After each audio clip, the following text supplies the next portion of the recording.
الحمد لله رب العالمين والصلاة والسلام على سيد المرسلين وخاتم النبيين. اعوذ بالله من الشیطان الرجیم. بسم اللہ الرحمن الرحیم. سورۃ مریم آیت نمبر 22 سے فحملته فانتبذت به مکانا قصیا.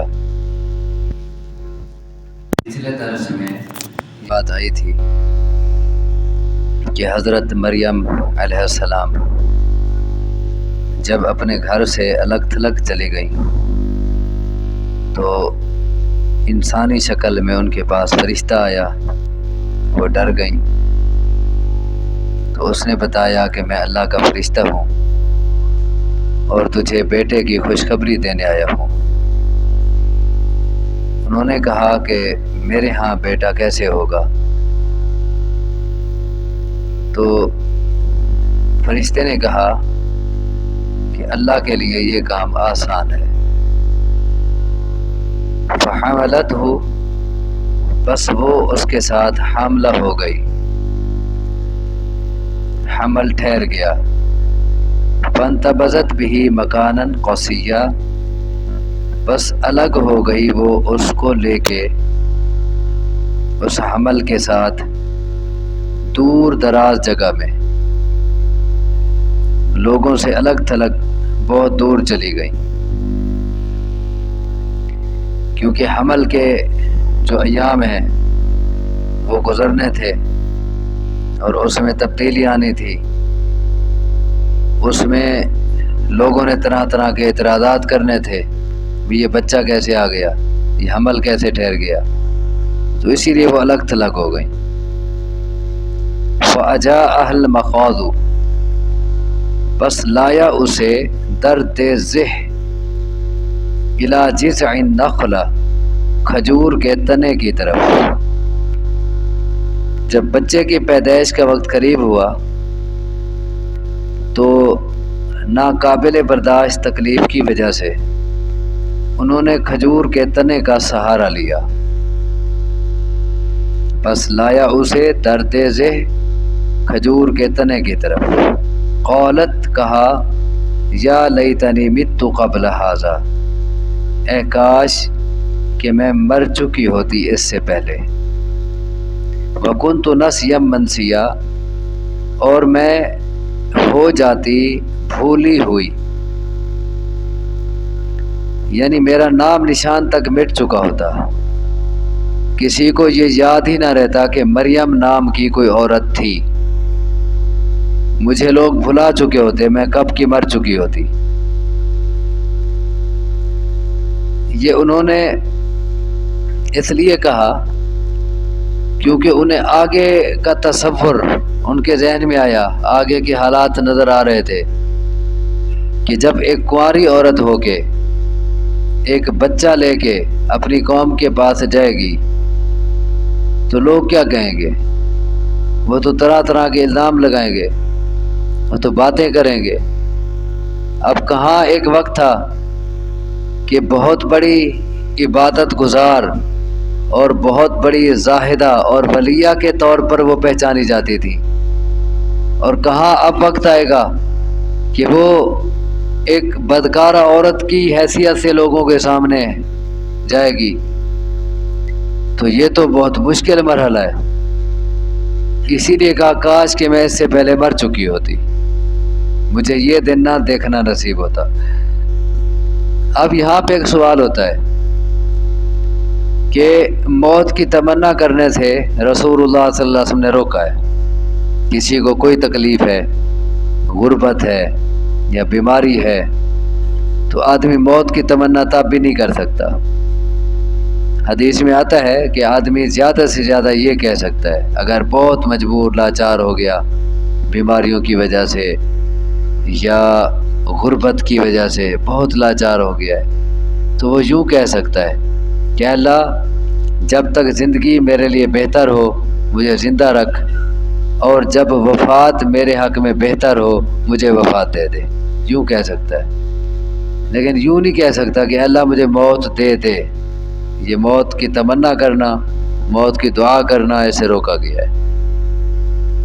تو اب یہ موت کی تمنا کر رہی ہے، اے کاش کہ میں اس سے پہلے مر چکی ہوتی۔ اس کے 3 جواب ہیں کہ انہوں نے ایسا کیوں کہا۔ ایک تو یہ ہے کہ یہ ان کی شریعت کی بات ہے، بعض احکام ہر شریعت میں مختلف ہوتے ہیں، یہ ہماری شریعت کی بات نہیں ہے، ان کے ہاں جائز ہوگا، ہمارے ہاں روک دیا گیا ہے۔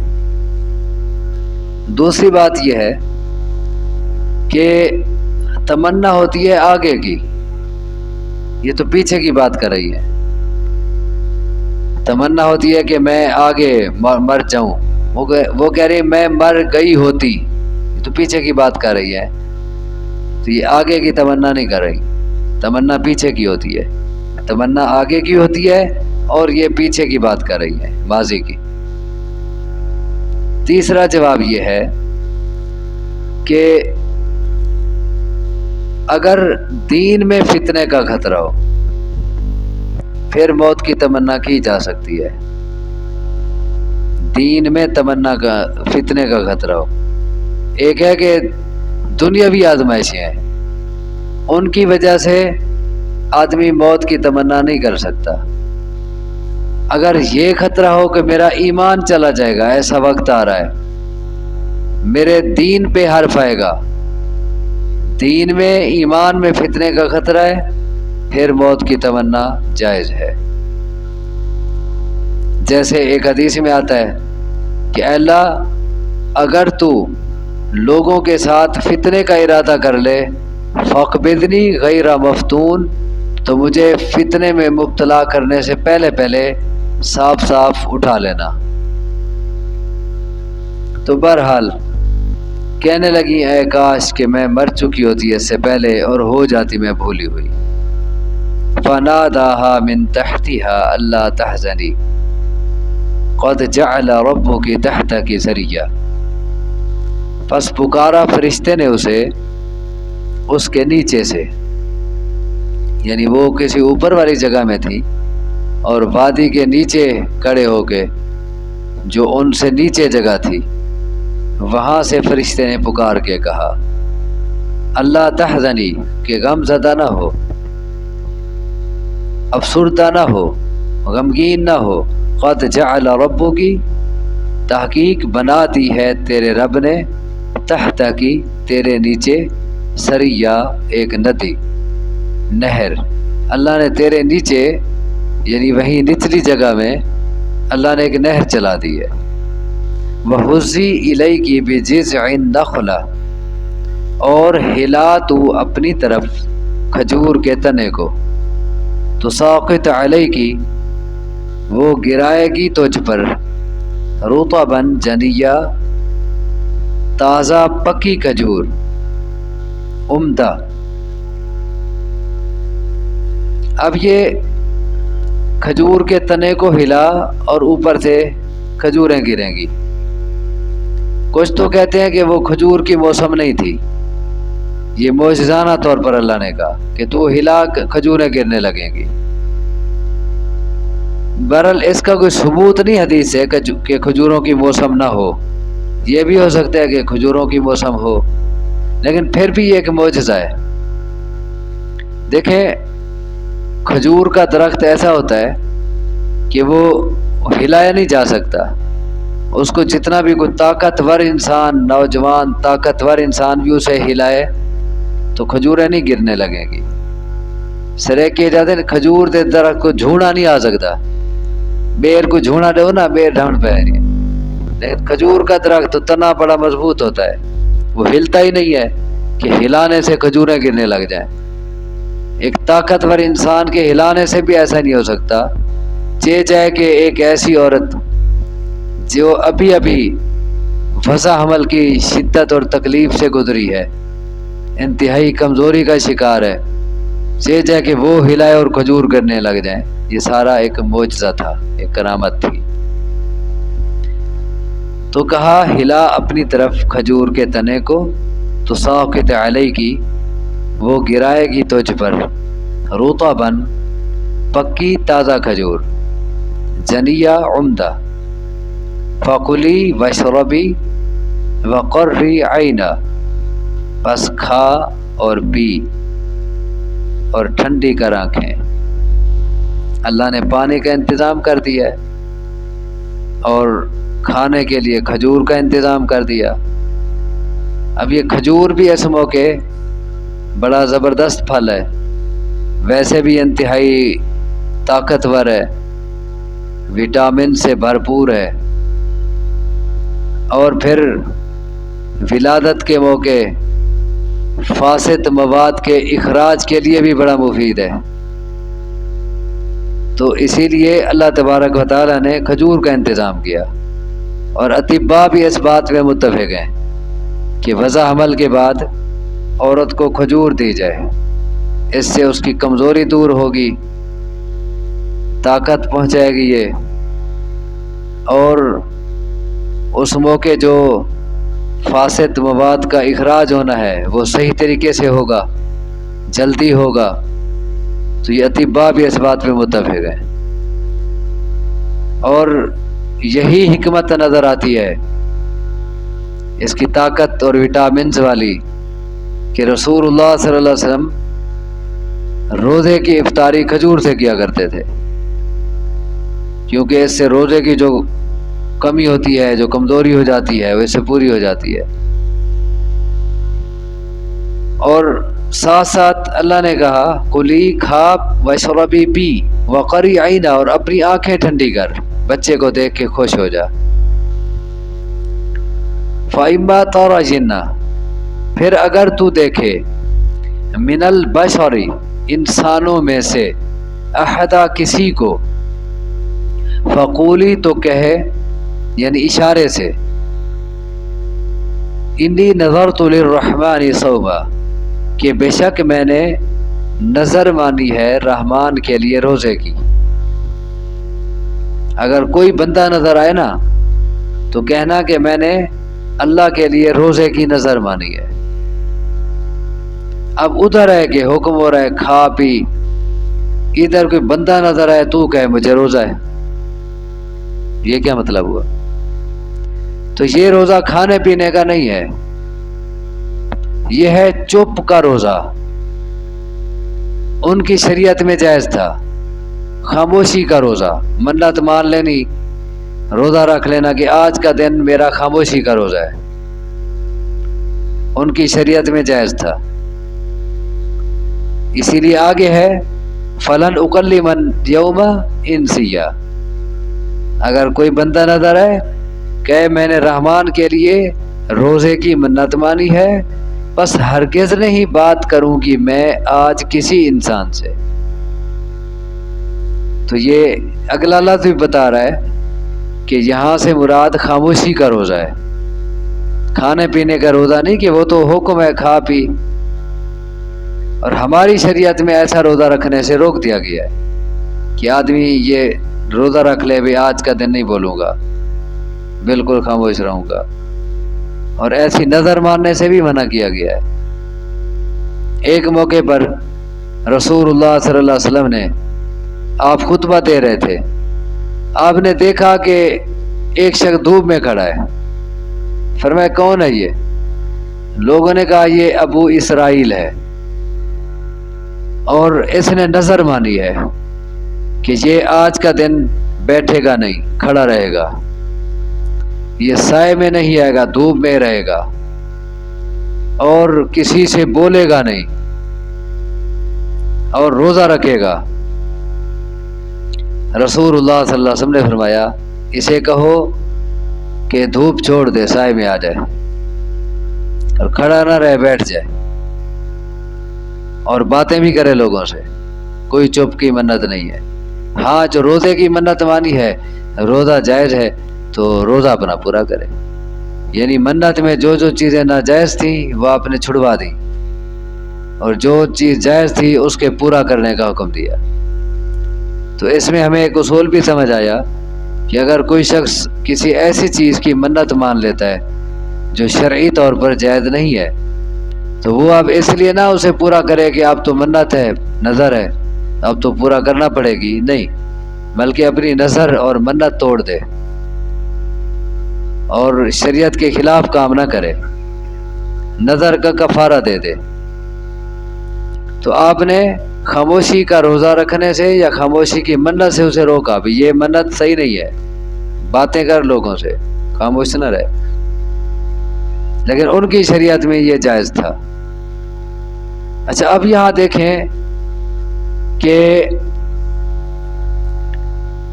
اللہ تبارک و تعالیٰ نے کیسے کیسے ان کے لیے ہر چیز کا انتظام کیا۔ ایک تو تنہائی تھی، اس تنہائی میں پھر بھوک پیاس ہے، پھر کمزوری ہے، تکلیف ہے، پھر یہ پریشانی ہے کہ لوگوں کے پاس بچہ لے کے جاؤں گی، لوگ تہمت لگائیں گے، الزام لگائیں گے۔ اب اللہ تبارک و تعالیٰ نے معجزانہ طور پر ان تمام چیزوں کا حل خود کیا۔ جب کوئی اللہ کا ہو جائے تو اللہ اس کا ہو جاتا ہے، معجزانہ طور پر تمام چیزوں کا اللہ نے حل کیا۔ اکیلی ہیں، ولادت کے ایام ہیں، تو کھانے پینے کی ضرورت ہے، اللہ نے نہر جاری کر دی، کھجوریں گرا دی، کھانے پینے کا انتظام ہو گیا۔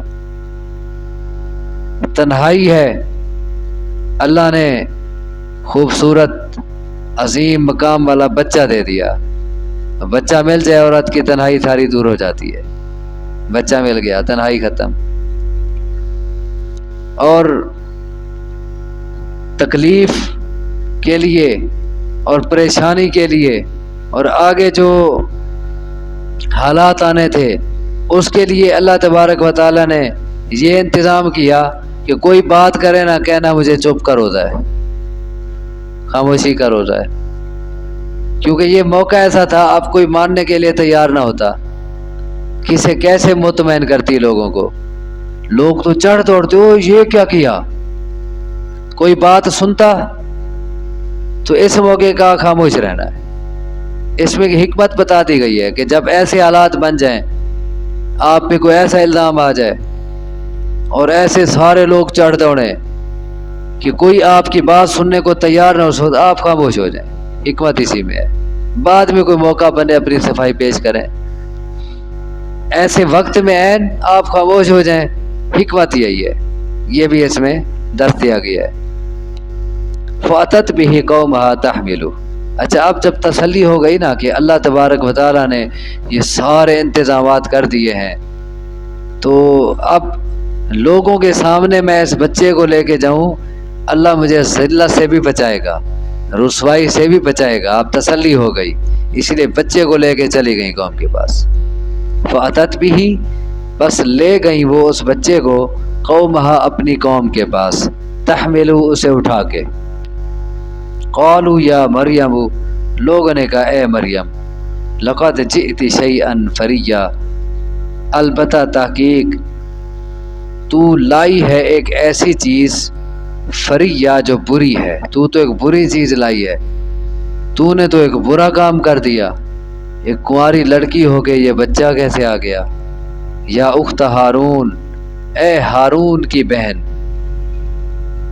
ما کان ابوک امرأ سوء، نہیں تھا تیرا باپ برا آدمی، وما کانت امک بغیہ، اور نہیں تھی تیری ماں بدکار۔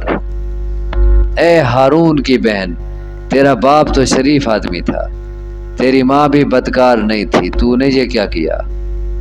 اس موقع ایسے ہی کہا جاتا ہے نا، کوئی غلط کام کرے نا تیرا پیو دا ہی کہنا ہی، تو ناکڑی گئی گھڑی، تو انہوں نے بھی وہی کہا، بھی تیرا باپ تو شریف انسان تھا، ماں بھی تیری شریف تھی، تو نے یہ کیا کیا؟ یہاں پہ ایک سوال ہے کہ لوگوں نے کہا اے ہارون کی بہن، ہارون کون تھے؟ موسیٰ علیہ السلام کے بھائی، اور یہ مریم کون ہے؟ عیسیٰ علیہ السلام کی ماں۔ ہارون کون تھے؟